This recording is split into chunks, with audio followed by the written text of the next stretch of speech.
So Roman Dolidze called out Khamzat Chimaev after defeating Anthony Smith. Now, obviously, what hasn't been said about Anthony Smith, I think he needs to retire. Roman Dolidze, though, middleweight, moving up to, I got the hiccups, moving up to light heavyweight on short notice. You could tell he was out of shape, but I feel like in a full camp, he probably could have finished Anthony Smith. Now, do I definitely think that he's probably top 10 in light heavyweight? Yes.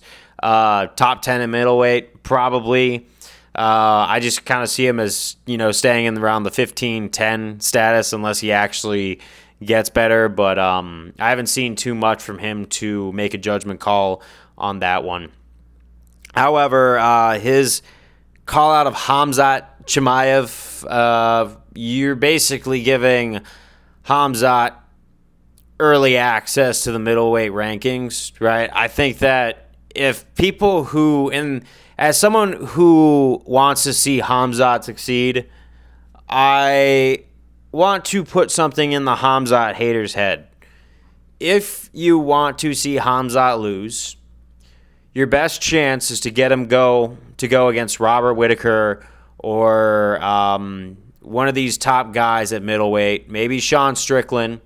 I know I've been very vocal. Sean Strickland deserves a title fight right after Dricus du Plessis versus Adesanya. But Khamzat Chimaev, if you were to insert him into the top 10, number 7 rank area, like let's say someone like Jared Cannonier even, I think he's going to make some pretty good work of those guys. And then he's going to get a feel for what it's like to fight guys who are naturally like as big as him, because I know that he's pretty big for a welterweight, and around middleweight he's more in his natural weight class where he doesn't have to cut all this weight. I just feel like he's a middleweight at heart and he should stay a middleweight. But the lower caliber he comes in and shoehorns himself in and gets some wins and publicity, which honestly, you know what, fighting back to back at middleweight with some, basically non-championship caliber guys would be really good for Khamzat Chimaev at this point. And it would actually get him to, one, be more consistent, because I do want to see more consistency out of him. And two, for him to get back to that status that we thought he had when he first entered the octagon. And we thought this guy's going to be a lifelong fighter, because I feel like if he stayed more active, despite whether all these illnesses are real or not, I think a lot of them are. I think a lot of them have merit, because these things really do happen, especially in the sport of mixed martial arts. Then, yeah, you're going to have him. Yeah, he would have been champion by now. But I think that if he comes in and fights Roman Dolidze, he's going to submit the guy in round 1, to be honest. And honestly, for Khamzat, that's just momentum coming back at 185, which is good, because when he was fighting in welterweight and he came back against Li Jinjiang after his really bad sickness, and then he came in, got a little bit of momentum.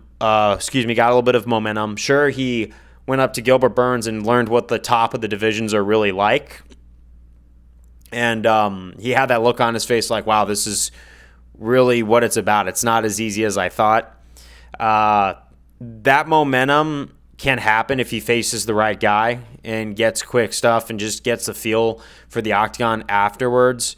But right now that he's coming off of another illness, for him to face Robert Whittaker would be a toss-up. I'm not saying he can't do it, but it is a toss-up and it's a heavy risk, especially coming off of another layoff.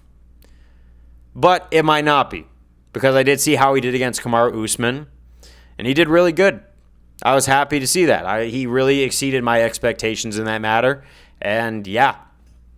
But yeah, no, if he wants to get a quick shoehorn in the rankings, fighting someone who's lower tier, get his momentum back, you're guaranteeing him victories at the top of middleweight. So you know what? I say let this fight happen, because I honestly feel like with Khamzat, and this isn't disrespect on Roman Dolidze's part, I think Roman Dolidze obviously has his spot, but Khamzat is another stratosphere when he applies himself. So setting the groundwork for him to be in a specific way to apply himself is the best thing that he can do right now, because Khamzat does need to get his his wheels rolling again and get the grease off. But that's my thoughts. So, yeah, honestly, if Roman Dolidze wants to face down Khamzat and see if he can pull the upset, not saying he can't, but I'd have him as a heavy underdog. Heavy underdog. Later.